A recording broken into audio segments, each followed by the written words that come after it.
안녕하십니까. 향군 안보교수 임유정입니다. 지난 2주간에 있었던 국내외 주요 안보 관련 소식을 국내 상황과 국제, 북한, 평가 및 전망 순으로 전해드리겠습니다. 먼저 국내 관련 정세입니다.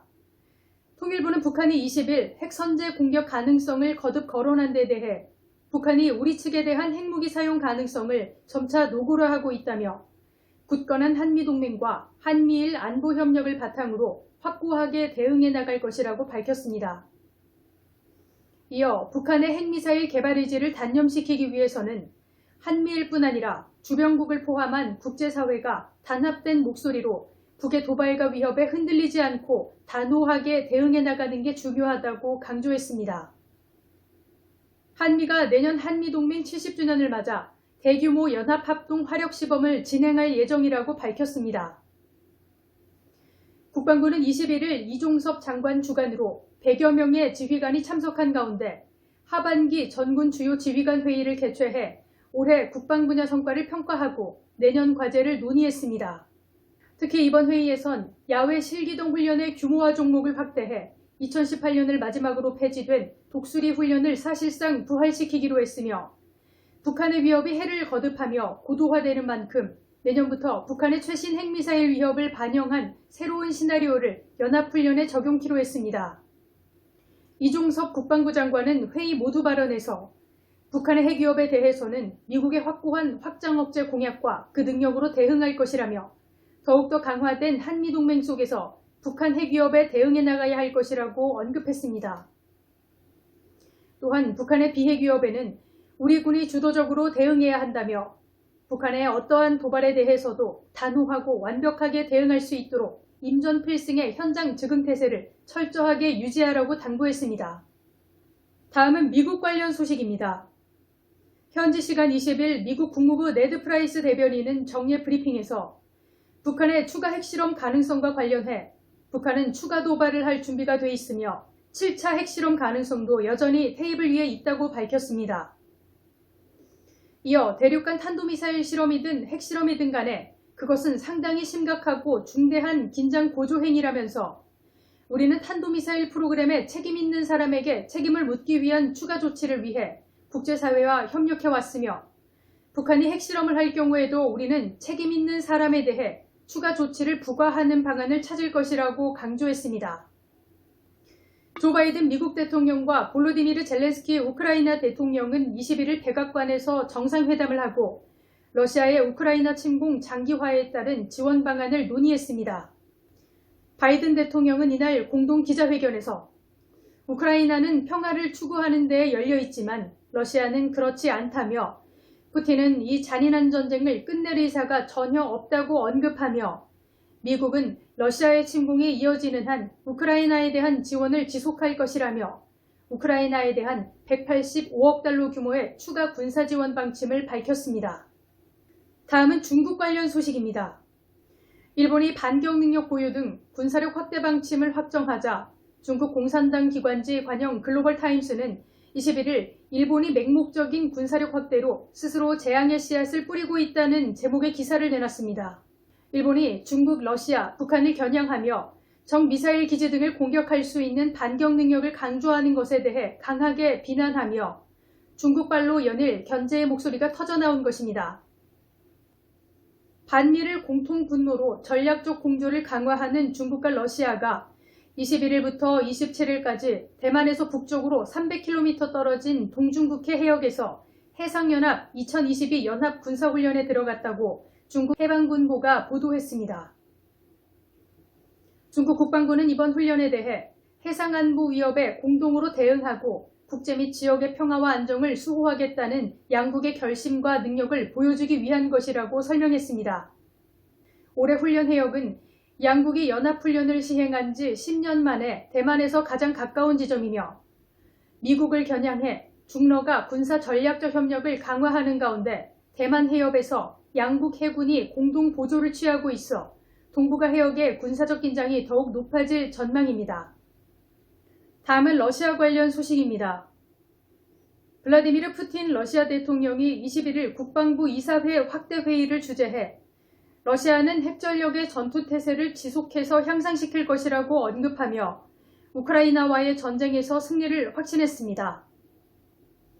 이어 핵전력은 국가 주권 보장의 핵심 요소라면서 차세대 대륙간 탄도미사일 ICBM 사르마트가 조만간 실전 배치될 것이라고 예고하고 우리 군대의 군사력과 전투력은 끊임없이 그리고 매일 증가하고 있다며 앞으로 더 보강하고 군비 향상에 재정적인 제약은 없다며 재정 지원 의사를 밝혔습니다.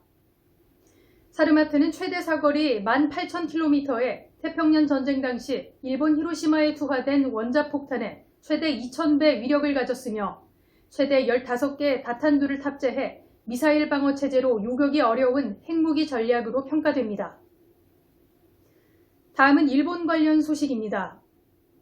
일본 정부가 16일 오후 임시가기에서 반격 능력 보유를 포함해 방위력을 근본적으로 강화하는 내용이 담긴 3대 안보 문서 개정을 결정했습니다. 개정된 3대 안보 문서의 내용에는 외교 안보 기본 지침인 국가 안전보장 전략과 자위대 역할과 방위력 건설 방향이 담긴 국가 방위 전략, 구체적인 방위 장비의 조달 방침 등을 정리한 방위력 정비 계획을 담고 있습니다.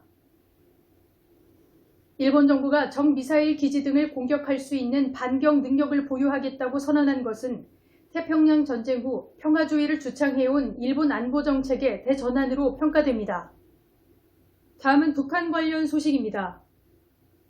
남북관계 경색 국면에서 대남 대미 비난의 선봉에 서 있는 김여정 북한 노동당 부부장이 20일 또 막말 담화를 내놨습니다.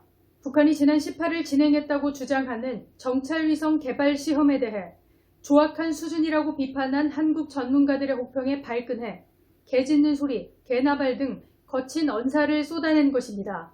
이어 김여정은 한미 군 당국의 대북 감시 능력, 윤석열 정부의 비핵화 로드맵인 담대한 구상을 폄훼하는 내용으로 채워진 5,000자 분량의 담화를 공개했습니다.